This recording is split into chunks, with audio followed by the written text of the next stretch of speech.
지난 주일은 우리가 신년 예배로 우리 큰빛교회가 공동체로서 하나 풀고 갑시다 라고 하는 올무를 하나 말씀드리고 우리 함께 풀고 새 출발하는 그런 시간을 가졌습니다. 오늘은 우리 모든 신앙인들 개개인 차원에서 나의 신앙을 회방하는 그 걸림돌을 하나 또 풀어놓고 떠나는 그러한 2022년도 새날이 되기를 간절히 소망하면서 오늘 말씀을 전합니다. 몇 해 전에 제 아들과 있었던 일을 잠깐 이야기합니다. 여름 방학이었어요. 우리 아들이 그 아르바이트 자리를 구하다가 신도시 송도에서 건축하는 건축 현장에 컨테이너 사무실에서 이제 행정 사무 보는 일을 맡게 되었습니다. 일당이 얼마냐면 10만 원이에요. 제가 하고 싶더라고요. 그런데 제 아들이 이제 그곳에서 이제 방학 동안 하게 됐어요. 다 좋은데 한 가지 이제 걸리는 게 교통이 좋지 않다는 거였어요. 아무래도 이제 신도시니까 교통망이 좋지가 않겠죠. 버스 타고 지하철 타고 하면서 1시간 30분 넘게 이제 가야 됐어요. 그런데 차로 가면은 승용차로 가면 40분밖에 안 걸리는 거리였거든요. 그래서 이제 면허증도 따고 이제 직접 운전을 해서 한번 가보고 싶은 마음이 있는 것 같아서 제가 옆자리에 타고 한번 가보자라고 했죠. 제가 군대 있을 때 1렙에도 운전 조교입니다. 그렇게 안 보이셔요? 운전 조교 출신입니다. 그래서 제가 옆에서 운전을 좀 가르쳐 줘야겠다 생각했죠. 이제 집에서 골목길을 나와서 이제 큰 길로 나왔어요. 큰 길에서 이제 운전석을 바꾸고 그리고 출발했습니다. 그런데 가는 길이 이렇게 너무 어색한 거예요. 차가 막 옆으로 기우뚱하기도 하고 또 브레이크를 밟으면 또 이게 흔들리기도 하고 쏠리기도 하고 속도를 더 내라 해도 이 속도가 잘 안 나고 그래서 이거 처음이라서 잘 익숙하지 않아서 그런가 보다라는 생각을 가지면서 왔죠. 거기 도착해서 문을 딱 여는데 갑자기 제 코 끝을 팍 찌르는 고무 타는 냄새가 나는 거예요. 벌써 고개를 끄덕끄덕 하시는 분이 계시네요. 무슨 냄새였을까요? 사이드 브레이크를 딱 채우고 거기까지 온 거예요. 요즘은 차에 사이드 브레이크 없는 차도 많더라고요. 모르실까 봐 사진 한번 보여드릴게요. 저 사이드 브레이크 저거 있잖아요. 옆에 저거를 있는 힘껏 꽉 채우고 그리고 40분 동안 그 먼 거리를 달려갔던 거예요. 그러니 이 차가 제대로 가겠습니까? 브레이크를 걸어놨는데 그러니까 브레이크를 밟으면 더 기우뚱거리고 속도를 내려고 해도 속도도 안 나고 뭔가 이거 원활하지 않은 상태에서 거기까지 간 거죠. 사고를 당하지 않아서 참 다행이다. 또 차도 다행히 멀쩡해서 참 다행이다라고 생각을 했지만 힘겹고 위험한 길이었어요.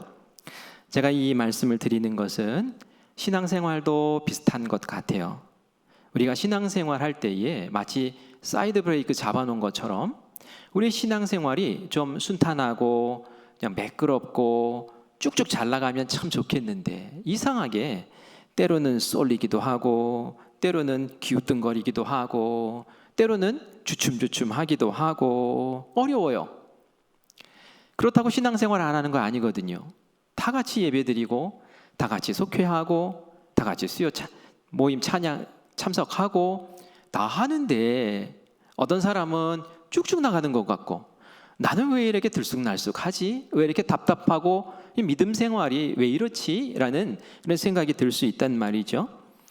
오늘 그 사이드 브레이크 하나를 좀 풀어내고 우리 대로를 한번 달려보는 그런 시간을 갖기를 원합니다. 특별히 오늘은 믿음에 대한 얘기를 할 거예요. 답답한 믿음이 있고요. 화통한 믿음이 있습니다. 하나님이 아이고 하는 믿음이 있고요.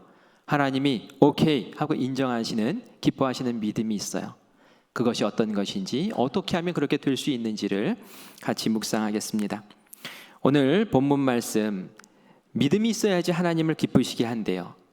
이 말은 하나님 기뻐하시는 믿음이 있다는 얘기죠. 도대체 어떤 믿음이 하나님 기뻐하시는 믿음일까? 하나님이 상 주시는 믿음, 복 주시는 믿음일까? 우리 같이 살펴봅시다. 히브리서 11장 6절 말씀입니다. 같이 읽습니다. 믿음이 없이는 하나님을 기쁘시게 하지 못하나니 하나님께 나아가는 자는 반드시 그가 계신 것과 또한 그가 자기를 찾는 자들에게 상 주시는 이심을 믿어야 할지니라. 아멘. 아멘. 하나님 기뻐하시는 믿음이 있어요. 첫 번째는 하나님이 계시다는 것을 믿어야 돼요. 그런데 그냥 믿으면 안 돼요. 어떻게 믿어야 돼요? 반드시 계시다는 것을 반드시 믿어야 돼요. 그죠? 하나님이 계시다라는 것은 뭘 얘기합니까? 그 하나님이 천지를 창조하신 분이시고 그 하나님이 전능하신 분이시고 그 하나님이 위대하신 분이십니다 라는 것을 믿는 거죠. 그 하나님이 반드시 계십니다 라는 것을 믿는 걸 얘기해요. 여러분 믿으십니까? 아멘. 다 믿으시는 줄 믿습니다. 두 번째는 뭡니까?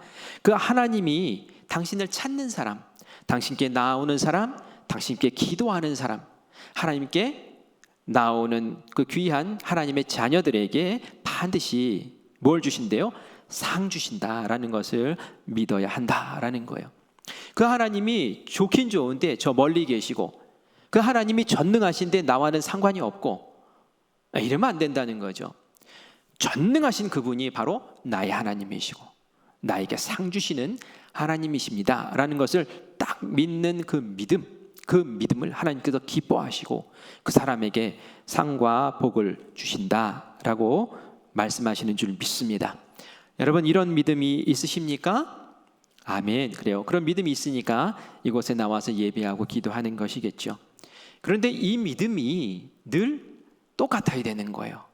늘 반드시가 되어야 되는 거예요. 반드시가. 그런데 이 반드시가 아닐 때가 있단 말이죠. 우리 안에 그 믿음이 흔들릴 때가 있어요. 하나님이 계신 것을 반드시 믿어야 되는데 하나님 계시긴 한 거야? 라는 그런 의심이 들 때가 있단 말이죠. 하나님 정말 계시긴 하신 겁니까?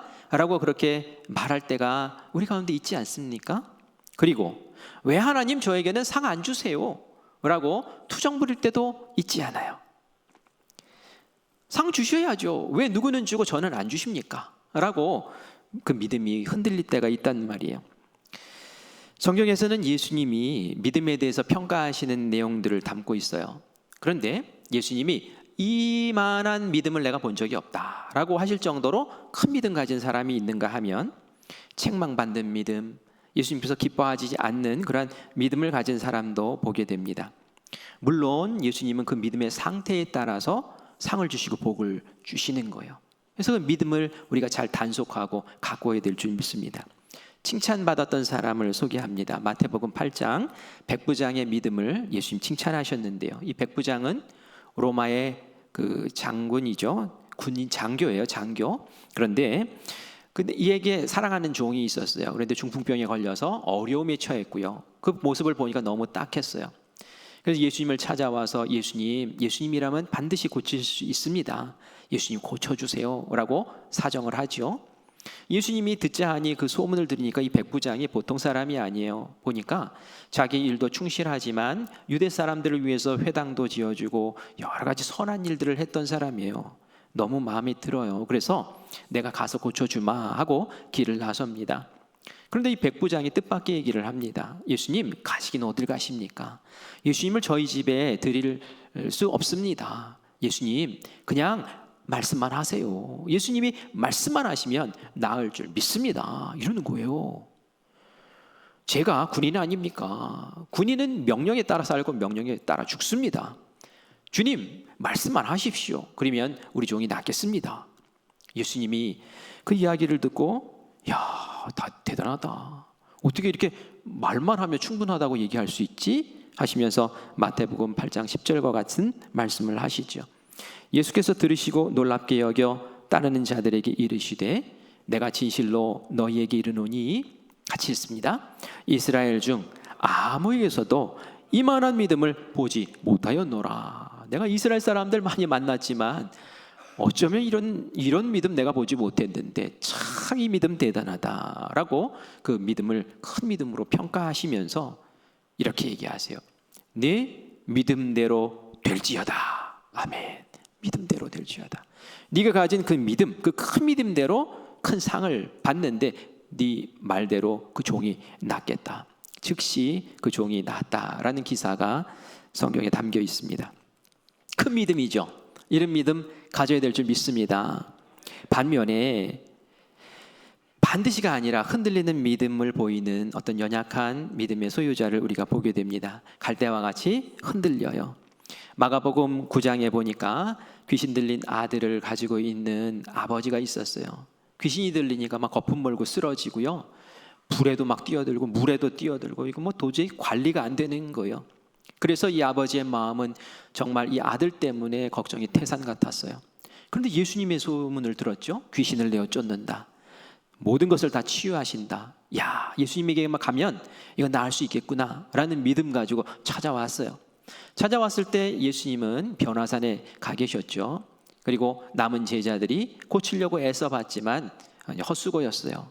오히려 더 그 증세는 악화되고 정말 그 자리는 소란한 자리가 돼버렸어요. 마침 그때 예수님이 오셨죠. 무슨 일이냐? 이 아버지가 자초지종을 쭉 얘기를 합니다. 예수님 소문 듣고 왔는데 못 고칩니다. 예수님, 그러면서 부탁을 해요. 무엇이든지 하실 수 있거든 우리를 불쌍히 여기셔서 도와주세요. 근데 예수님이 이 말씀 딱 들으실 때 마음이 찜찜하셨어요. 무엇이든 할 수 있거든, 하실 수 있으면, 이 말이 예수님 마음에 안 든 거예요. 이 아버지의 믿음이 그랬다는 거예요. 처음에는 큰 믿음 가지고 왔는데 지금은 어떤 믿음? 하실 수 있으면 해주시고 못하시면 마시고, 그죠? 이런 믿음, 찌그러진 믿음, 연약한 믿음, 흔들리는 믿음을 보시면서 예수님이 그 믿음대로 될지어다 이렇게 말씀하실 수가 없는 거예요. 그렇지 않습니까? 그래서 예수님이 그 믿음을 체크하시는 거예요. 네 믿음 그 정도 가지고 어떻게 나에게 그 요청하느냐? 안 돼, 안 돼. 할 수 있거든이 무슨 말이냐? 믿는 자에게는 능치 못한 일이 없다. 그런 믿음을 가져야지 하면서 그 아버지를 경각하죠. 아버지가 정신을 바짝 차립니다. 다급하게 외쳐요. 소리질러 외칩니다. 믿나이다, 믿나이다. 나의 믿음 없는 것을 도와주세요. 나의 믿음 없는 것을 도와주세요. 나를 큰 믿음 갖게 해주세요. 저를 도와주세요 하면서 그 믿음 없는 자신의 모습을 고백하고 큰 믿음 갖게 해달라고 그렇게 기도한 부르짖는 모습을 보게 되죠. 예수님께서 그 모습, 회복되는 그 모습을 보시고 그 아들을 깨끗하게 고쳐주신 줄 믿습니다. 우리가 이 사건을 통해서 두 가지를 볼 수 있어요. 예수님 귀신도 내어 쫓으시고 이런 치유의 역사를 베푸시는구나. 야, 정말 예수님 찾아오니까 상 주시는구나. 이런 거 알 수 있어요. 하지만 또 우리가 명심해야 될 것은 무엇입니까?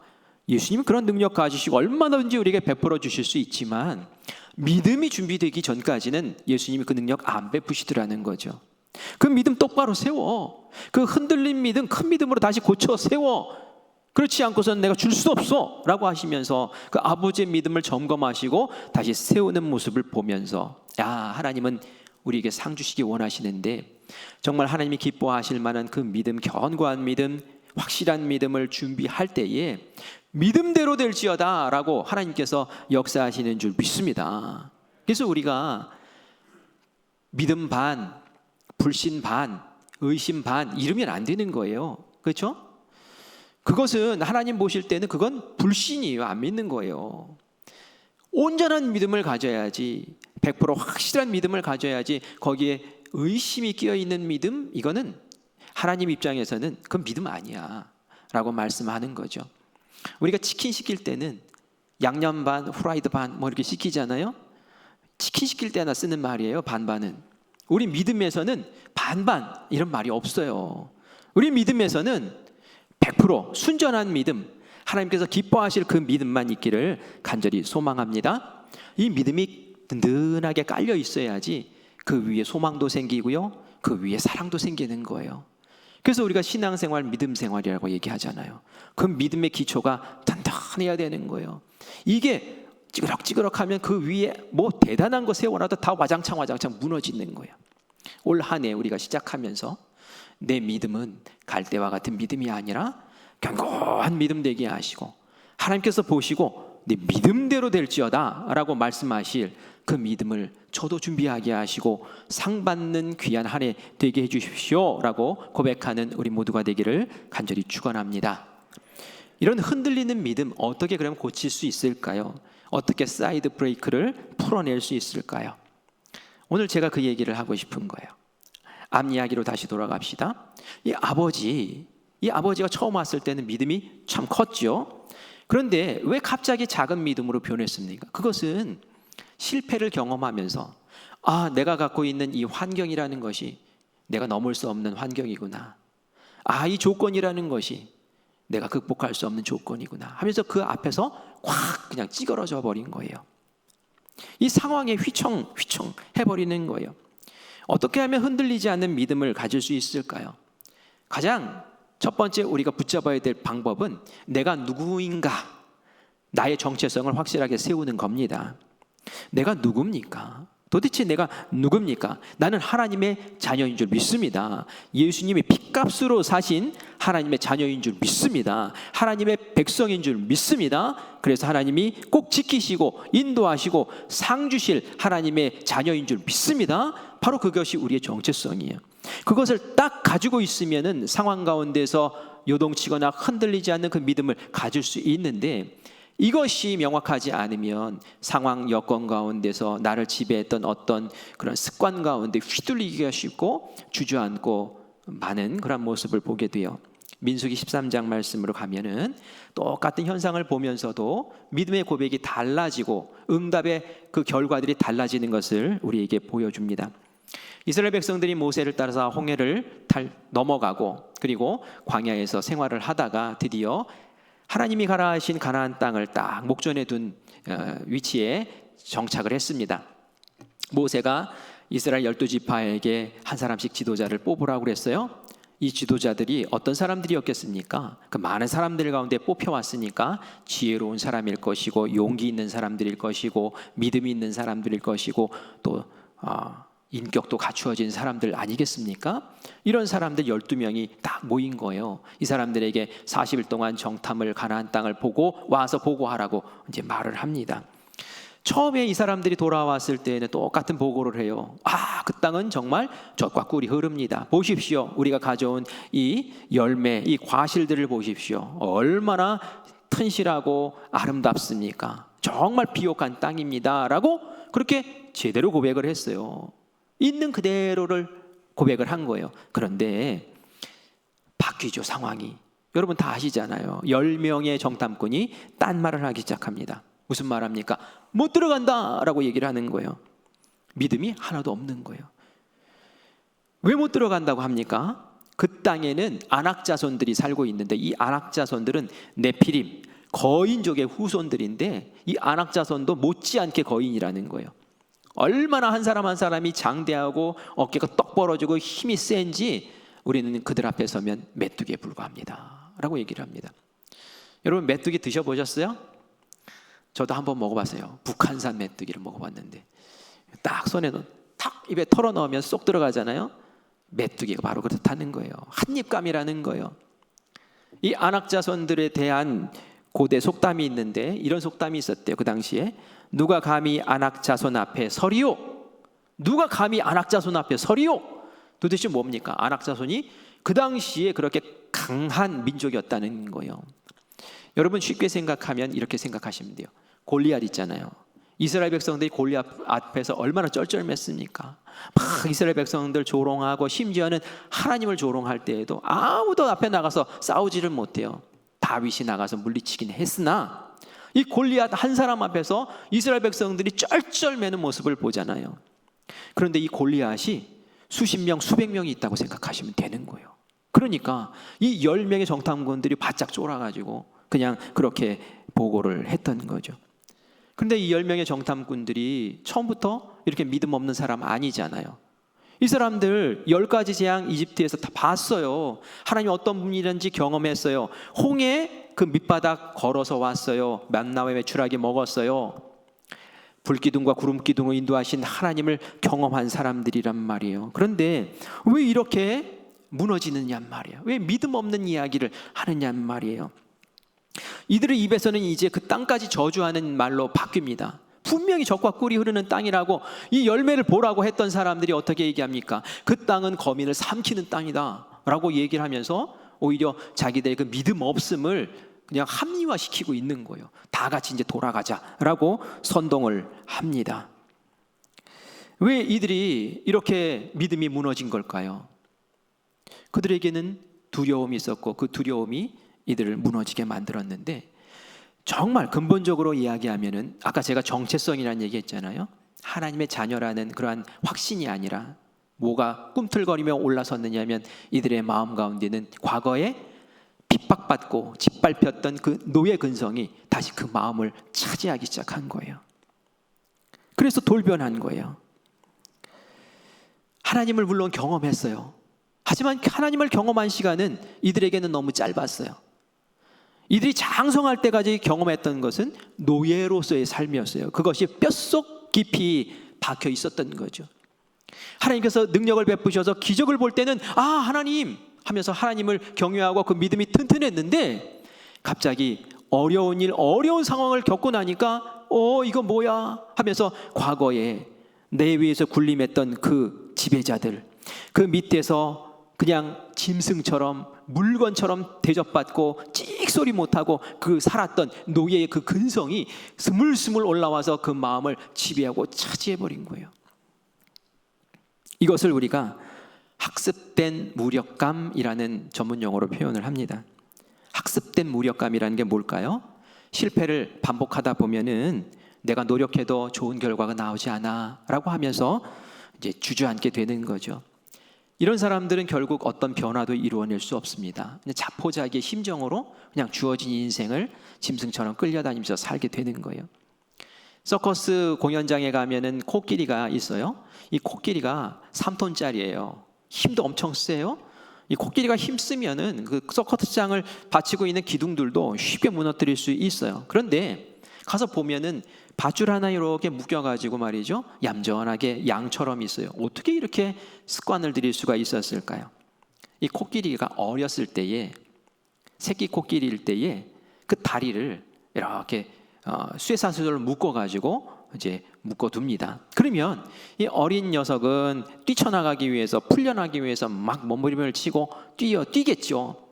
그때마다 이 쇠사슬이 발을 자꾸 조이는 거예요. 그러니까 아프죠. 그러니까 그때부터 이제 학습되기 시작하는 거예요.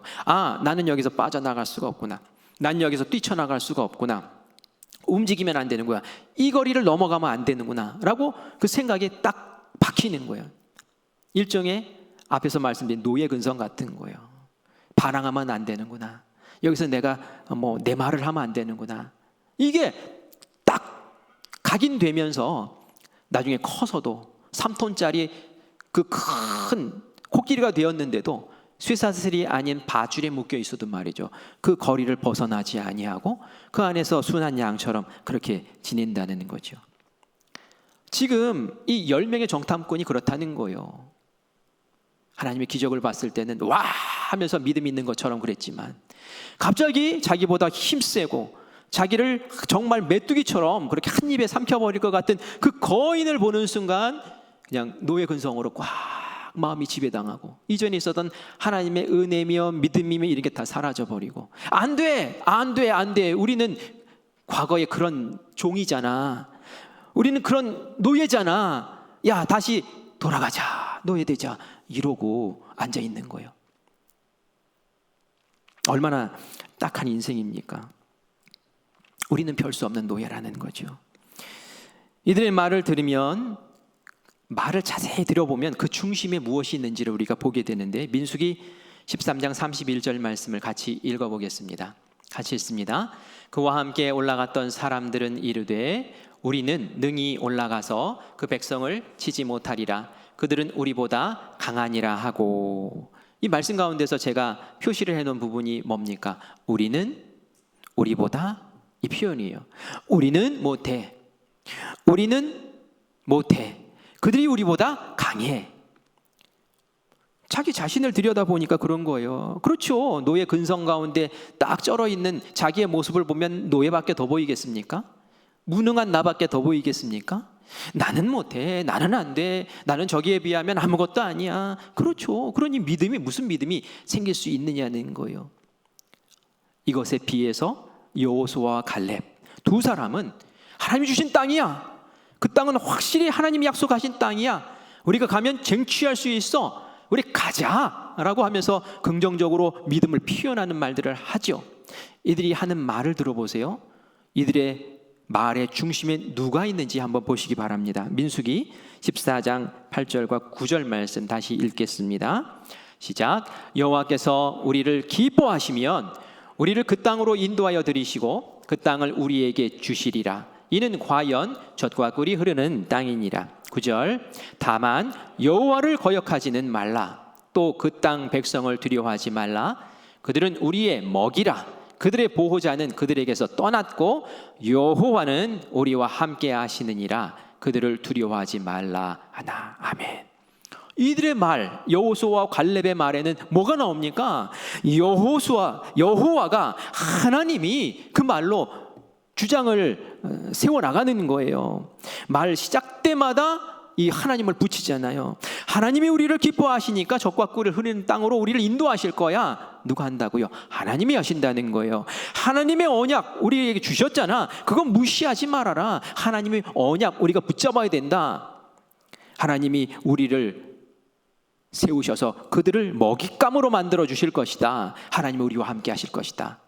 여호수아와 갈렙 믿음 세우고 든든한 믿음 그렇게 주장할 수 있었던 것은 바로 하나님이 나의 하나님, 하나님이 우리의 하나님, 우리를 통해 역사하시는 하나님, 우리에게 약속 주시고 신실하게 지키시는 하나님, 그 하나님 바로 나의 하나님입니다라는 그런 믿음과 정체성이 분명했기 때문인 줄 믿습니다.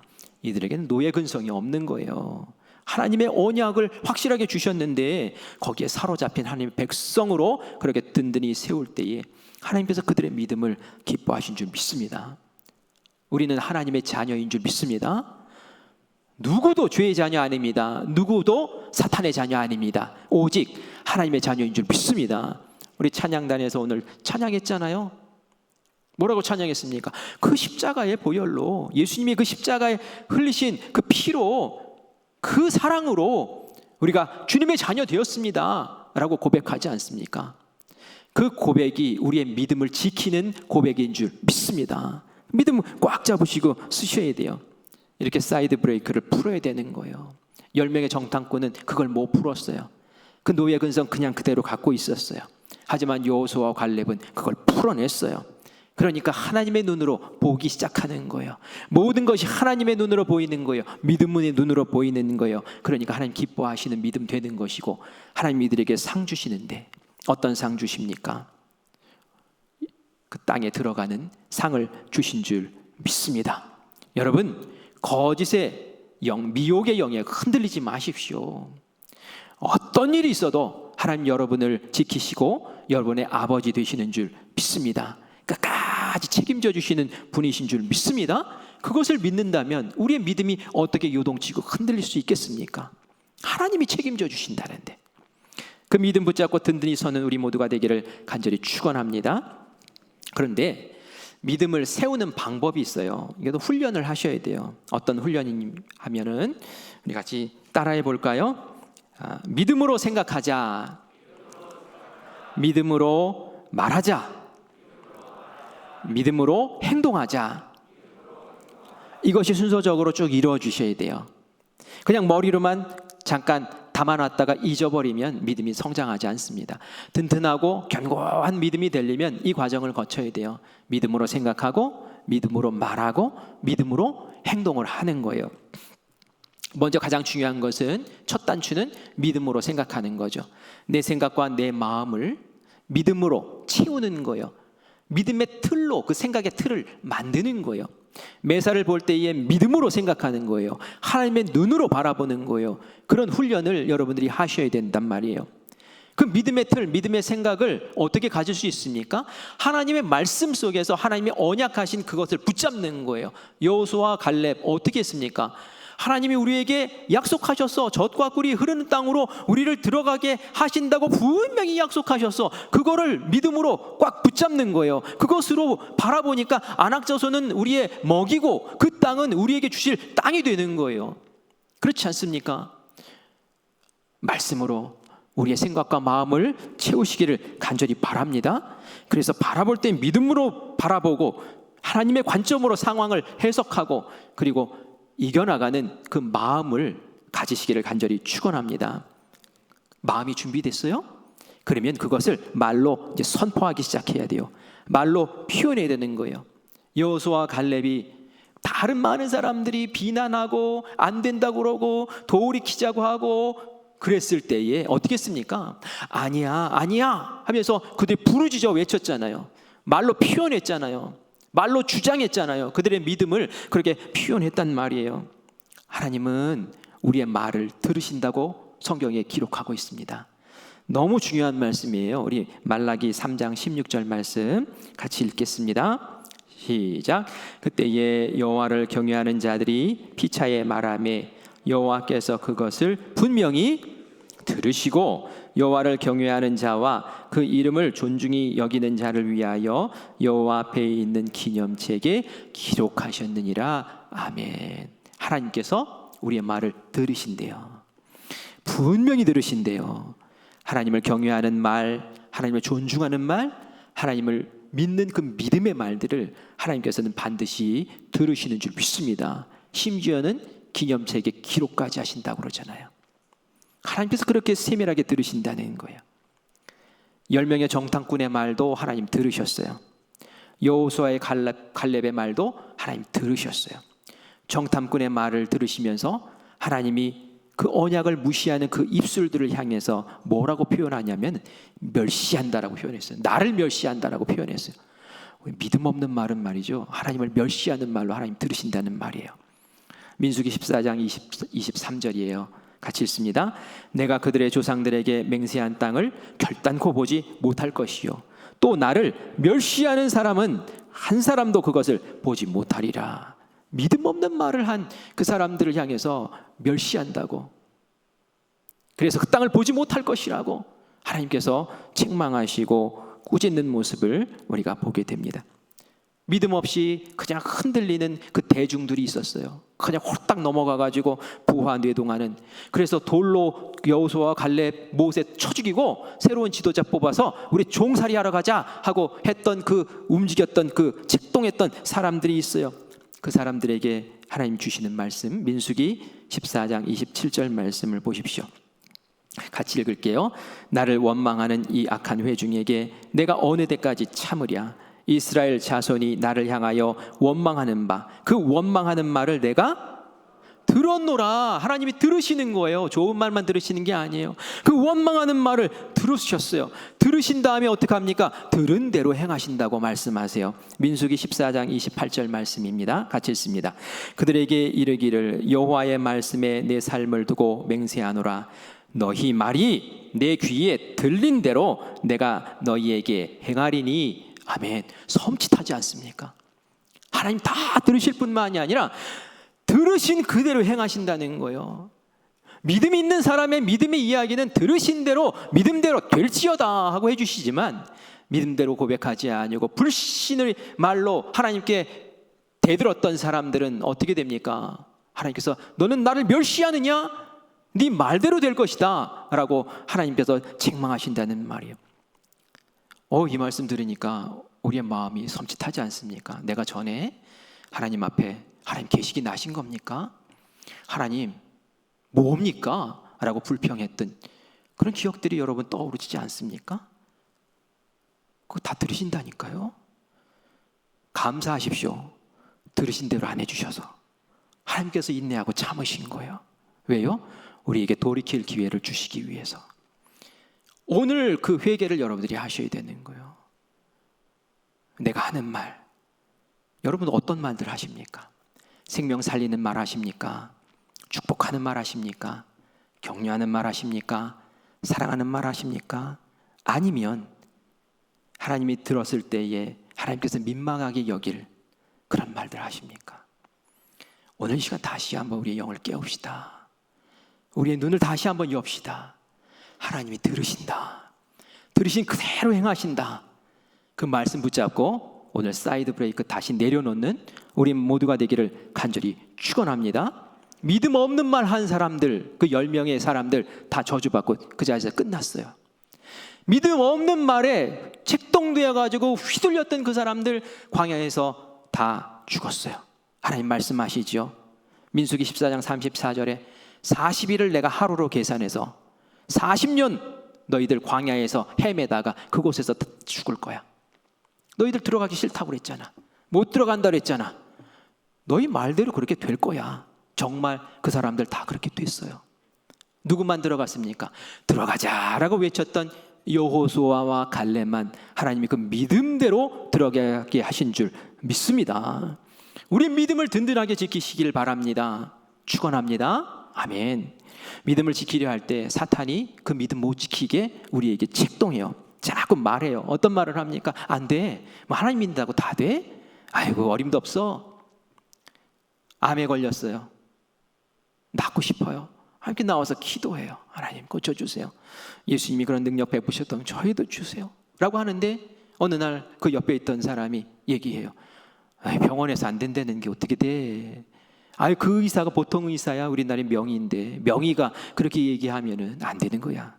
그 말 듣는 순간 마음이 어떻게 됩니까? 와장창 무너지는 거예요.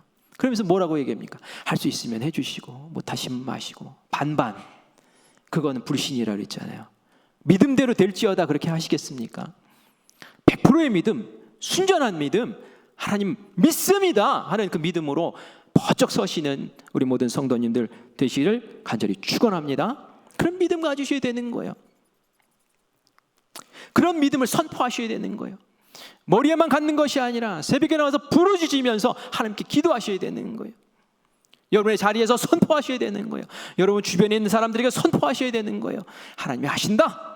그러면 하나님께서 그 말씀 그대로 듣고 행하시는 역사가 올 한 해 일어날 줄 믿습니다.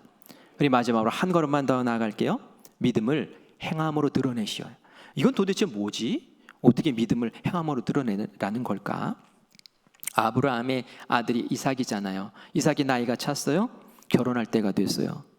그런데 주변을 둘러보니 마땅한 며느리가 없어요. 아브라함이 아주 신실한 종을 세워서 내 고향 메소포타미아로 가서 내 친족 가운데서 믿음 좋은 아이를 하나 데리고 와라 라고 부탁을 합니다. 그런데 집도 몰라요.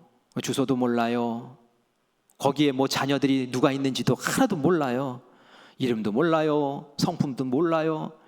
정말 모르겠는 것은 그 대도시에 사는 문화의 도시에 사는 여자가 시골 촌구석으로 양 키우겠다고 올지 그것도 모르겠어요.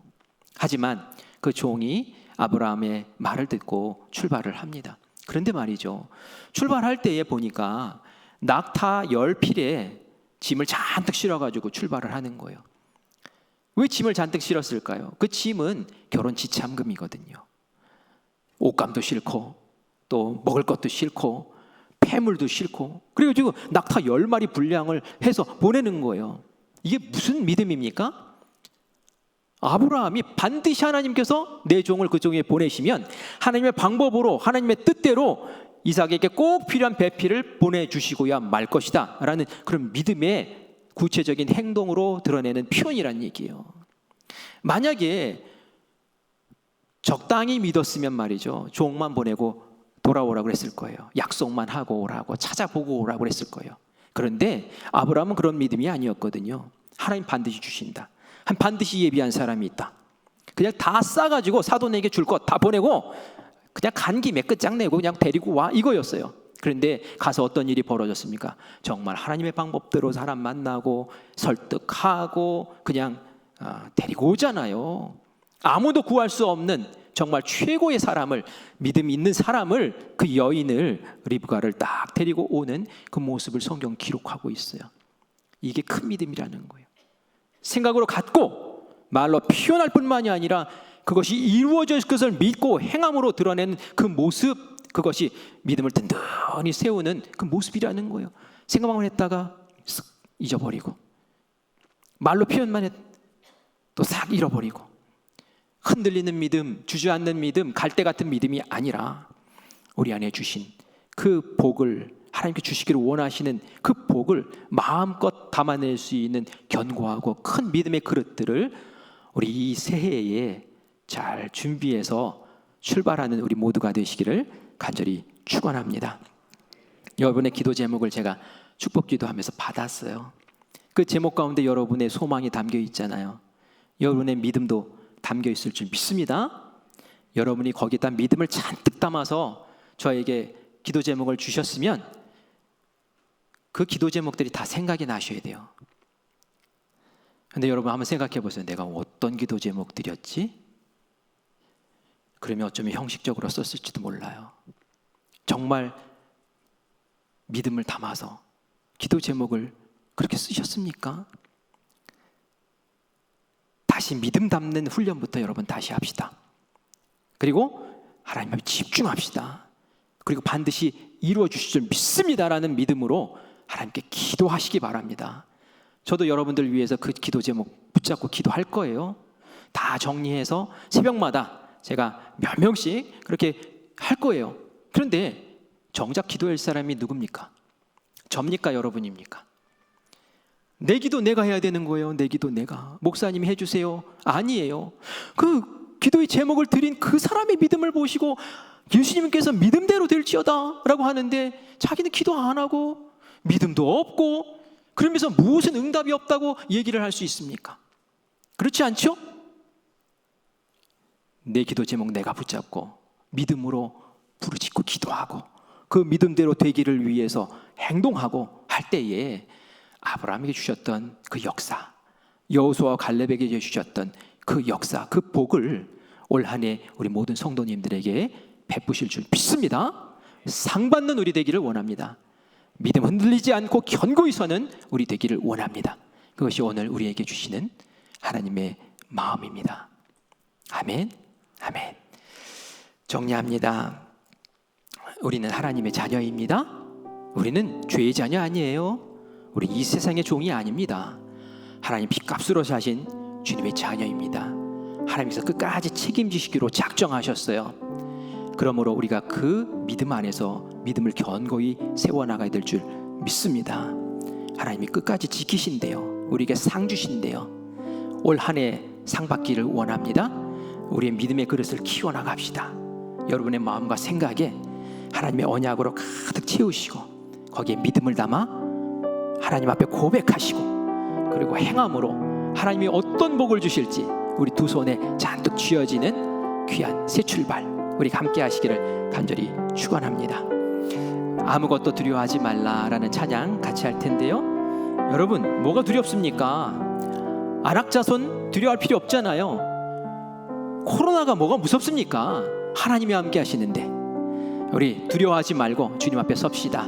우리 찬양으로 고백합시다. 아무것도 두려워 말라. 함께 찬양합니다.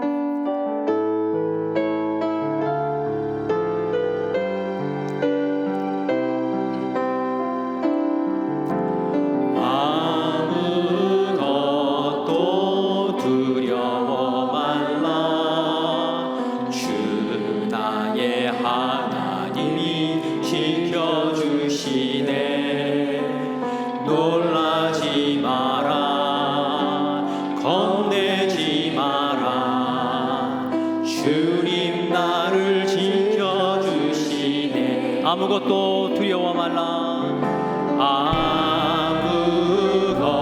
아무것도 두려워 말라. 주 나의 하나님이 지켜주시네. 놀라지 마라. 겁내지 마라.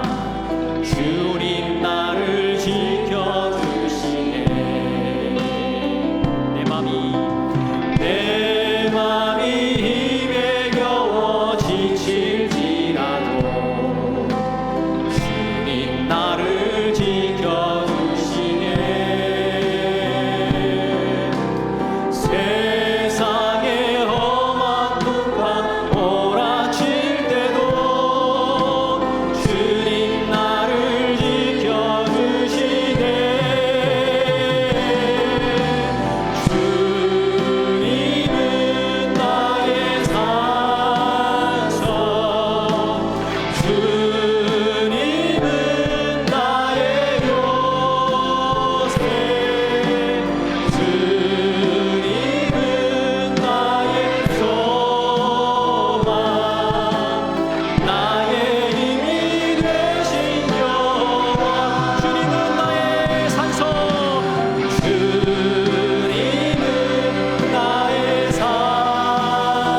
기도하기를 원합니다. 하나님, 우리는 주님의 자녀입니다. 이 세상의 종이 아닙니다. 하나님께서 끝까지 붙잡아 주시고 그 사랑의 손으로 우리를 붙잡아 주실 줄 믿습니다. 이기게 하실 줄 믿습니다. 우리의 소망대로 믿음대로 하나님께서 상 주실 분이심을 믿고 주님 앞에 나아갑니다. 주여, 오늘 이 시간 우리들이 회개해야 할 부끄러운 믿음들을 주님 앞에 고백하고 내려놓습니다. 주여, 새로운 힘으로 함께하여 주시옵소서. 우리의 정체성을 다시 한번 세워주시옵소서. 주님을 향한 우리의 고백이 뜨거워지게 하여 주시옵소서. 입으로 선포하게 하여 주시옵소서. 행동으로 믿음을 고백하게 하여 주시옵소서. 무엇보다 우리 마음 가운데 하나님의 그 믿음의 생각으로 언약으로 가득 차게 하여 주시옵소서. 우리를 새롭게 빚어 주시옵소서. 믿음 없게 말했던 것들 아버지 기억나는 대로 주님 앞에 내려놓기를 원하오니 하나님, 부끄러운 이 모습 주님 불쌍히 여기시고 긍휼히 여기시옵소서. 주님 앞에 다시 세움받기를 원합니다. 우리 주님 한번 부르고 합심해서 기도합니다.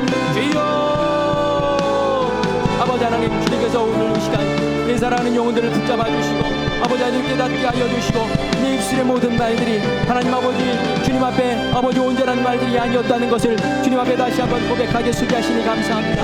하나님, 부끄럽습니다. 내가 힘받던 것들, 내가 소중했던 것들, 내가 사랑하지 못했던 것들, 내가 분냈던 것들 하나님 주님 앞에 다 내려놓습니다. 아버지 하나님, 그 말씀을 들으신 하나님 생각할 때마다 우리 낯이 뜨겁습니다. 아버지 하나님, 주님 앞에서 다시금 겸손함을 찾게 하여 주시고 소망을 찾게 하여 주시고 아버지 낮아짐을 찾게 하여 주시고 아버지 여유로움을 찾게 하여 주시고 사랑을 찾게 하여 주시고 하나님을 향한 믿음을 찾게 하여 주시옵소서. 내 심령 가운데 든든한 믿음의 틀을 내어 주시옵소서. 언약으로 채우게 하여 주시옵소서. 우리의 우울증을 일으켜서 몰아내어 주시고 우리의 불안을 염려를 몰아내어 주시고 오직 자신 하나님의 그의 은혜 가운데서 하나님께 수용받는 저희들 되게 하여 주시옵소서. 머리에 생각하고 흘려보내는 것이 아니라 아버지 구체적으로 선포하게 하여 주시옵소서. 선언하게 하여 주시옵소서. 내 뜻 가운데 온전히 서는 우리 모두가 될 수 있도록 주여 도우셔서 2022년도 주님의 손잡고 믿음으로 승리하는 우리를 될 수 있도록 주여 도와주시옵소서. 하나님께서는 선한 것을 주시기로 작정하고 계시고 상 주시기로 작정하고 계시고 병 낫기로 작정하고 계시는데 하나님, 우리가 믿음이 준비되어지 못하여 하나님 받지 못하는 일이 벌어지지 않도록 아버지 하나님, 우리의 영을 다시 한번 깨우게 하여 주시고 주님 앞에 부르짖으며 기도하며 주님 앞에 세움받는 아버지 믿음의 용사들로 아버지 다시금 세워주시옵소서. 여호수아 갈렙 되게 하여 주시옵소서. 아버지 하나님, 아브라함 되게 하여 주시옵소서. 하나님 앞에서 정말 인정받고 소망 가운데 아버지 세움받는 우리 모두가 되게 하여 주시옵소서. 그렇게 하실 줄 믿사옵고 살아계신 예수님의 이름으로 기도합니다. 하나님, 은혜를 감사합니다. 2022년도 올 한 해에 우리의 믿음이 더욱 커지기를 원합니다. 이전에 흔들렸던 믿음, 갈대와 같은 믿음, 연약했던 믿음, 요동쳤던 믿음이 아니라 이제는 주님의 손잡고 견고하고 튼튼하고 변함없는 하나님의 언약으로 꽉 채워진 믿음 되게 하여 주시옵소서. 아멘. 사단의 미혹하는 말에 흔들리지 않는 굳건한 마음을 주시고 영의 길을 열어주시어서 오직 하나님의 음성만에 반응하는 우리가 되게 하여 주시옵소서. 아멘. 그 믿음을 마음 가운데 채울 뿐만이 아니라 입술로 고백하게 하여 주시고 선포하게 하여 주시고 몸으로 살아내는 우리가 되게 하여 주시옵소서. 아멘. 코로나로 인해서 영적인 게으름, 나태함 가운데 빠지지 않게 하여 주시고 핑계대지 말게 하여 주시고 코로나이기 때문에 그 안악자손을 내가 물리치리라 결단하고 새날을 여는 우리가 되게 하여 주시옵소서. 아멘. 우리 모두 함께 하시며 우리에게 승리의 열매를 맺게 하실 주님을 찬양하며 살아계신 예수님의 이름으로 간절히 기도합니다. 아멘. 아멘.